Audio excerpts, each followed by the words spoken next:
Online study में कक्षा 10 के सभी विद्यार्थियों का एक बार पुनः हार्दिक स्वागत है। सर्वोच्च विद्यालय शिक्षणा का फादर कामिल बुल्के के जीवन पर लिखा गया संस्मरण मानवीय करुणा की दिव्य चमक हमने शुरू कर रखा था, जिसका तीसरा भाग आज हम पढ़ेंगे। और भारत आने के बाद उन्होंने क्या क्या किया ये हमने कल के वीडियो में पढ़ लिया था। क्या क्या किया एक बार पुनः रिवाइज कराऊं कि जिसेट संघ में धर्माचार्य की पढ़ाई की, दार्जिलिंग में 9-10 वर्ष पढ़े, कोलकाता से बीए किया, इलाहाबाद से एमए किया, प्रयाग विश्वविद्यालय से शोध प्रबंध ग्रंथ लिखा राम कथा उत्पत्ति और विकास, मात्र लिंक के प्रसिद्ध नाटक ब्लू बर्ड का हिंदी अनुवाद किया। इसके अलावा एक अंग्रेजी हिंदी शब्दकोश तैयार किया, बाइबल का हिंदी अनुवाद किया और 47 वर्ष का जीवन भारत में जिया और पूरा जीवन काल 73 वर्ष का उन्होंने जिया। उसके बाद लेखक क्या कहता है? फादर बुल्के संकल्प से सन्यासी थे। कभी कभी लगता है कि वह मन से सन्यासी नहीं थे। देखो, एक तो व्यक्ति का मन से सन्यासी होना, पारंपरिक रूप से जो सन्यासी होते हैं वो कहाँ से होते हैं? मन से सन्यासी होते हैं। लेकिन फादर कामिल बुल्के ऐसे नहीं थे, वे संकल्प से सन्यासी थे। अब आप सोच रहे होंगे कि संकल्प से सन्यासी और मन में सन्यासी, इनमें क्या अंतर है? देखिए, मन से सन्यासी होने का मतलब है व्यक्ति अपने मन में ये ठान ले मुझे दुनियादारी से कोई मतलब नहीं है, चाहे कोई बीमार हो, चाहे बाढ़ आए, चाहे भूकंप आए, चाहे महंगाई बढ़े, है ना, चाहे रुपया पड़ा रहे, चाहे धन दौलत हो, मुझे किसी से कोई मतलब नहीं है, मुझे तो ब्रह्म से मतलब है। ब्रह्म का मतलब ईश्वर। एक होता है संकल्प से सन्यासी कि मैंने सन्यास तो धारण कर रखा है, मगर मैंने सन्यास दया, विनम्रता, करुणा, सादगी, मानवता, इनसे सन्यास धारण नहीं कर रखा है। मेरे सन्यास धारण करने का मतलब है कि आम प्राणी का भला हो मेरे माध्यम से। और मुझे क्या चाहिए? मैं तो किसी भी प्रकार से किसी भी चीज की इच्छा नहीं रखता, मगर लोगों की आकांक्षाएं, लोगों की इच्छाएं, लोगों को ज्ञान मिले, सद्भाव मिले, प्रेम मिले, सहयोग मिले, इसके लिए संकल्प से सन्यासी होने की जरूरत होती है। रिश्ता बनाते थे तो तोड़ते नहीं थे। ऐसा सन्यासी कौन करता है? जो संकल्प से सन्यासी होता है। 10 साल बाद मिलने के बाद भी उसकी गंध महसूस होती थी। फॉर एग्जाम्पल, आप फादर कामिल बुल्के से 5-7 वर्ष पहले मिले किसी समारोह में और 5-7 मिनट ही मिले, तो 5 साल बाद भी फादर कामिल बुल्के आपको देखकर बता देते थे कि हम वहां अमुक प्रोग्राम में मिले थे। अर्थात उनकी याददाश्त बहुत तगड़ी थी। क्यों तगड़ी थी? क्योंकि जब वे एक बार रिश्ता बनाते थे तो तोड़ते नहीं थे। ऐसा कौन सन्यासी करता है? जो संकल्प से सन्यासी होता है।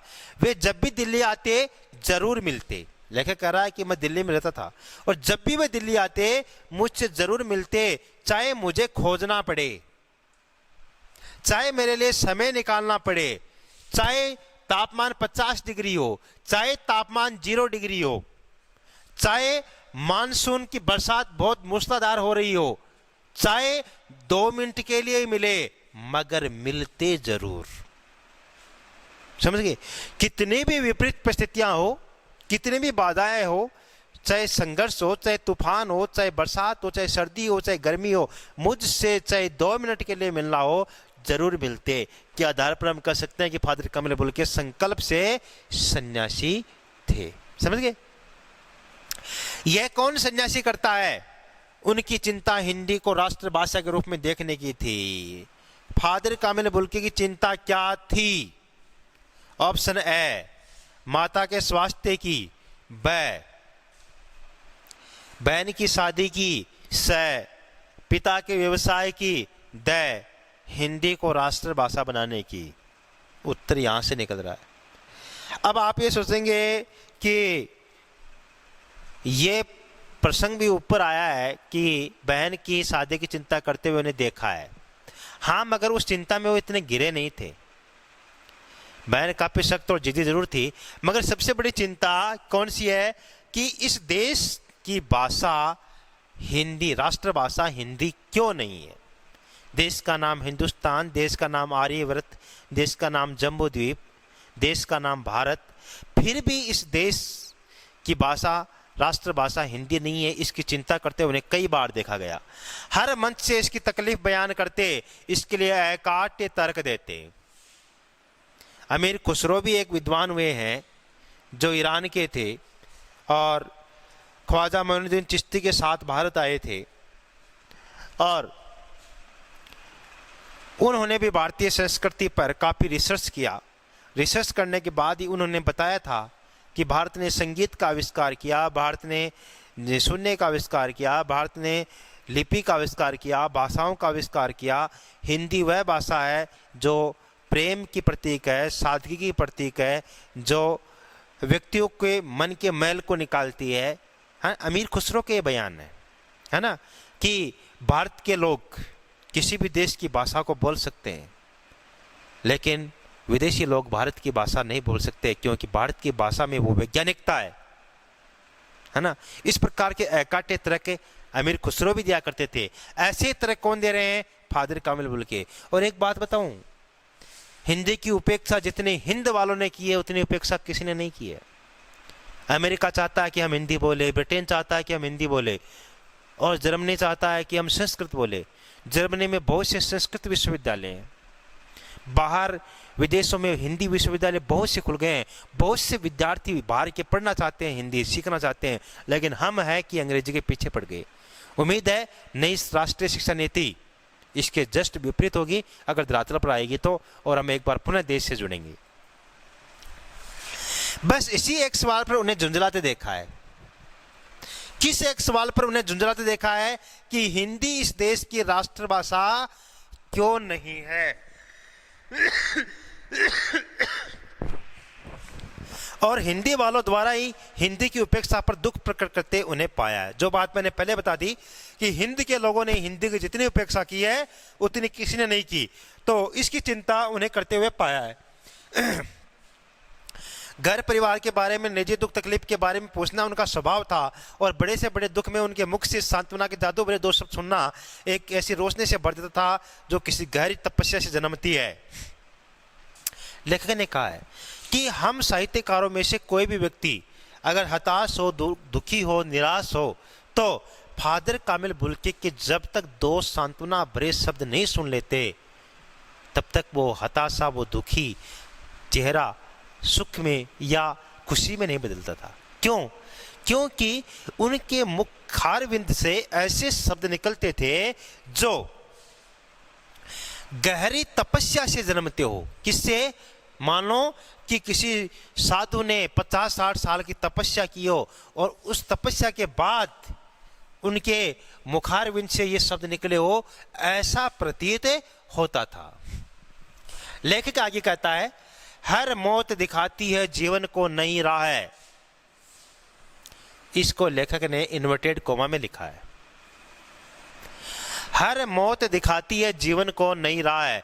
मुझे अपनी पत्नी और पुत्र की मृत्यु याद आ रही है, और फादर के शब्दों से जरती विरल शांति भी के माध्यम से, इस लाइन के माध्यम, ये लाइन लिखेगा एग्जाम में, पेपर में आएगी।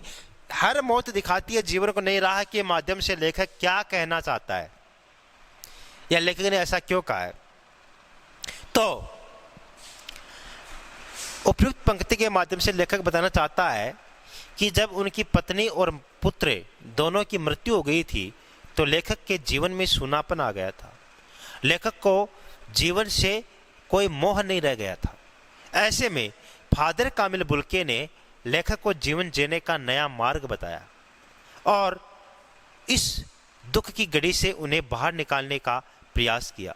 अब जब फादर कामिल बुल्के की मृत्यु हो गई है, ऐसे में लेखक के पास एक वही सहारा जो बचे थे वो भी अब नहीं है। तो फादर कामिल बुल्के ने उस वक्त बताया था कि हर मौत व्यक्ति को जीवन जीने की नई राह सिखाती है। ऐसे में आज मुझे फादर कामिल बुल्के के जीवन से प्रेरणा लेनी है और मुझे आगे बढ़ना है। यहां इस प्रकार से इस प्रश्न का उत्तर होगा। आज वह नहीं है, आज फादर कामिल बुल्के नहीं है। दिल्ली में बीमार रहे, पता नहीं चला, बाहें खोलकर इस बार गले नहीं लगाया। क्यों नहीं लगाया? क्योंकि फादर कामिल बुल्के की मृत्यु हो गई थी। जब देखा तब वे बाहें दोनों हाथों की सूजी उंगलियों को उलझाए ताबूत में जिस्म पर पड़ी थी। जो बाहें सदैव गले को मिलाती थी, जो बाहें गले मिलाने के लिए सदैव आतुर रहती थी, आज वे बाहें जीवन के अंतिम समय पर क्या हुआ, उनके जिस्म पर ताबूत में पड़ी थी। इस कारण कैसे गले लगाती? जो शांति बरसती थी वह चेहरे पर स्थिर थी, अर्थात स्थिर थी। फादर कामिल बुल्की के चेहरे पर जो शांति रहती थी, दया रहती थी, करुणा रहती थी, आज वे सब स्थिर हो चुकी थी, तरलता जम गई थी। मतलब फादर कामिल बुल्के जैसे उनका खून जम चुका था, इस संदर्भ में हम ले सकते हैं, अर्थात वे मृत्यु को प्राप्त हो चुके थे। और वह दिनांक कौन सी है? 18 अगस्त 1982 की सुबह 10 बजे का समय था। 18 अगस्त 1982 फादर कामिल बुल्के के जीवन का अंतिम दिन, सुबह 10 बजे का समय, दिल्ली में कश्मीरी गेट के निकलसन कब्रगाह में उनका ताबूत एक छोटी सी नीले गाड़ी में से उतारा गया। प्रश्न बन सकता है कि वो कहाँ था? कश्मीरी गेट के पास, ऑप्शन टाइप क्वेश्चन। और कुछ पादरी, रघुवंश जी का बेटा, यहां से प्रश्न बन सकते हैं क्या कि फादर कामिल बुल्के के अंतिम संस्कार में कौन कौन उपस्थित थे, उनमें से कौन है जो नहीं था? नंबर 1 कुछ पादरी, नंबर 2 रघुवंश जी का बेटा, 3 उनके परिजन राजेश्वर सिंह उसे उतार रहे थे, और चौथा जो नहीं था वो मिलेगा। इसलिए आपको कौन सा ऑप्शन सही करना है वो यहीं से आप पढ़ ले। कुछ पादरी थे, रघुवंश जी का बेटा था। रघुवंश जी कौन थे? जिनके पास फादर कामिल बुल्के की माँ की चिट्ठियां अक्सर आती रहती थी। और राजेश्वर सिंह।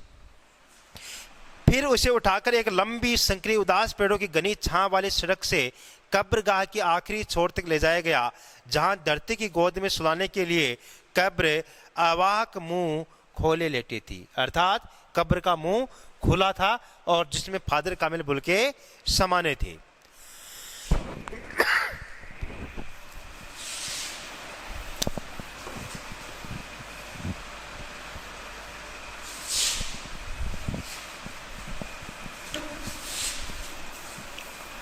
हाँ, ऊपर क्या मौसम था?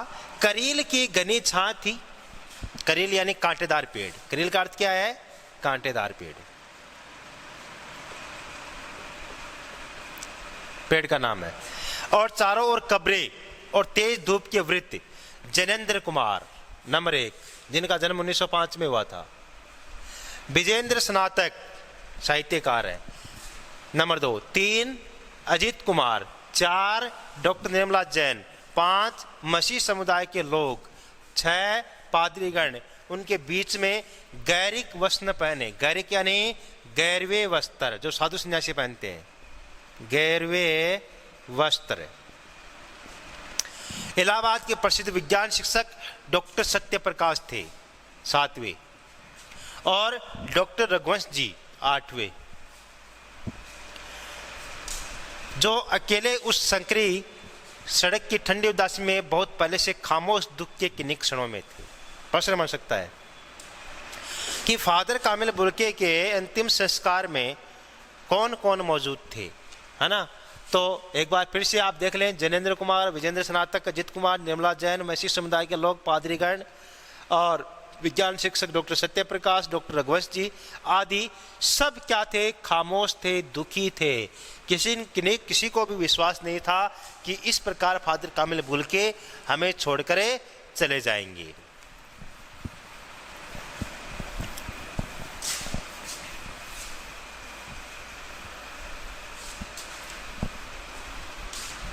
हाँ, सब के सब अपरिचित आहटों से दबे हुए थे कि अब क्या करें। सिमट आए थे एक जगह कब्र के चारों तरफ। फादर की देह पहले कब्र के ऊपर लेटाई गई। मसीही विधि से अंतिम संस्कार शुरू हुआ। मसीही विधि का मतलब है ईसाई धर्म के अनुसार। अर्थात फादर कामिल बुल्के ईसाई धर्म के थे।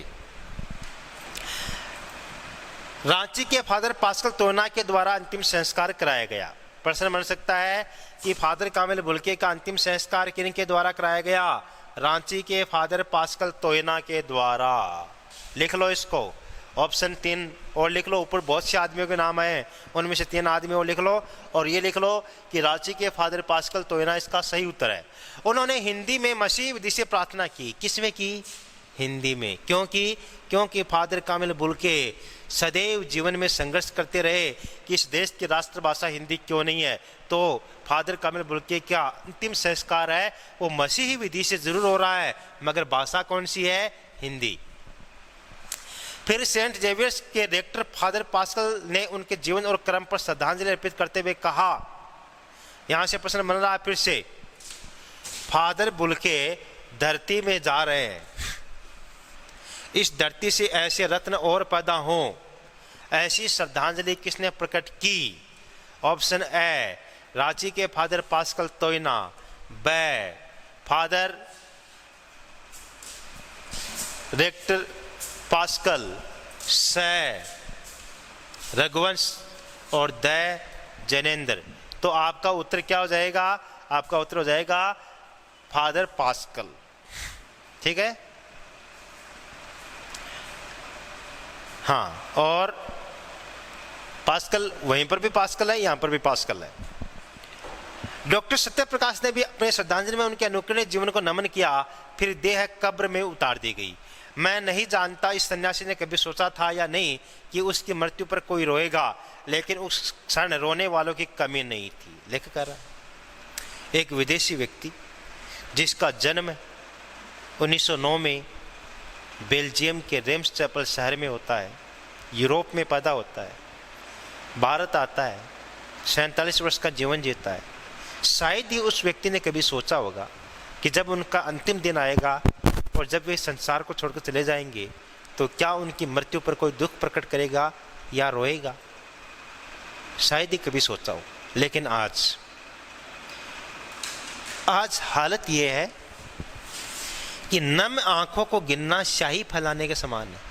वहां कौन कौन रो रहा था, उनका मैं नाम लिखूं तो मतलब शाही खराब करने के बराबर है। अर्थात सब रो रही थी। नाम लिखूं तो कोई छूट जाएगा, या नाम लिखने से फायदा क्या है, मतलब सब रो रहे थे। सीधी सी बात है। नम आंखों को गिनना शाही फैलाने के समान है। इसका मतलब क्या है कि फादर कामिल बुल्के की मृत्यु पर कौन कौन रो रहे थे के स्थान पर लेखक ने ऐसा लिखा है कि उनका नाम लिखने का अर्थ है शाही खराब करना। अर्थात वहां उपस्थित हर समुदाय, हर जन रो रहा था। इस तरह हमारे बीच से वह चला गया। कौन चला गया? फादर कामिल बुल्के, जो हमें से सबसे अधिक छायादार, मतलब सबसे अधिक छायादार का मतलब क्या है? हमें से सबसे अधिक करुणा की प्रतिमूर्ति, विनम्रता की, सादगी की, दया की, है ना, भावना रखने वाला, और हम सबसे कहीं अधिक एक रस प्रेम करने वाला, फल फूल गंध से भरा, ज्ञान से भरा, सबसे अलग, हम सबसे अलग व्यक्तित्व की पहचान सबका होकर वो सबके थे, सबसे ऊंचाई पर थे। वो ज्ञान में, दया में, करुणा में, सादगी में, मानवीय करुणा के दिव्य चमक में लहलाता खड़ा था, जिसकी स्मृति हम सब के मन में जो उनके निकट थे किसी यज्ञ की पवित्र आग की आंच की तरह आजीवन बनी रहेगी। लेखक कह रहा है कि मेरे लिए फादर कामिल बुल्के यज्ञ की पवित्र आग की आंच की तरह है, यज्ञ की आहुति की तरह है, और उनका जीवन सदैव मुझे गतिमान रखेगा, सदैव मुझे नई ऊंचाइयों पर ले जाएगा, सदैव मुझे प्रेरित करेगा, सदैव मुझे सत्य के निकट ले जाएगा। मैं उस पवित्र ज्योति की याद में श्रद्धारत हूँ कि मैं उस पवित्र ज्योति को नमन करता हूँ जो पावन है, पुनीत है, और मैं सदैव उनके लिए श्रद्धा से झुका हुआ हूँ। मैं इस संस्मरण के माध्यम से उनके प्रति श्रद्धांजलि अर्पित करता हूँ और मैं उनके जीवन को नमन करता हूँ प्रणाम करता हूँ। और देखिए फादर कामिल बुल्के और सर्वेश्वर दयाल सक्सेना का अंतरंग प्रेम कैसे प्रकट होता है। फादर कामिल बुल्के की मृत्यु होती है 18 अगस्त 1982 को। इसके एक साल बाद सर्वेश्वर दयाल सक्सेना भी दुनिया छोड़कर चले जाते हैं, अर्थात वे भी ज़्यादा जी नहीं पाए। तो 1927 से 1983 जीवन काल किसका है? सर्वेश्वर दयाल सक्सेना का।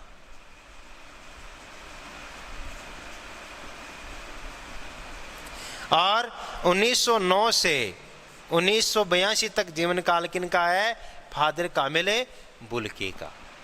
ये अंतरंग प्रेम था। उम्मीद करता हूं कि तीसरी बार पाठ अच्छी तरीके से समझ में आ गया होगा और ऑब्जेक्टिव टाइप क्वेश्चन आपने सब बना लिए होंगे, असाइनमेंट के रूप में आपको जमा कराने हैं। आज के लिए बस इतना ही। अब भी अगर कोई डाउट है तो डाउट कॉलम में आइए, पूछिए या फ़ोन करके पूछिए, लेकिन समस्या का समाधान जरूर होना चाहिए। लास्ट पार्ट था क्षितिज का, आज लास्ट पार्ट भी कंप्लीट हो गया है। 4 पार्ट गद्य के थे, 4 पार्ट पद्य के हैं, चारों पार्ट गद्य के आज कंप्लीट हो गए हैं। अब हम पढ़ेंगे क्या कि पद्य भाग पर आधारित जितने भी ऑब्जेक्टिव टाइप क्वेश्चन बन सकते हैं वो सिर्फ प्रश्नों का वीडियो आएगा। एक गद्य का आएगा, एक पद्य का आएगा। वो जल्द इस वीडियो के बाद कल से शुरू हो जाएंगे। धन्यवाद।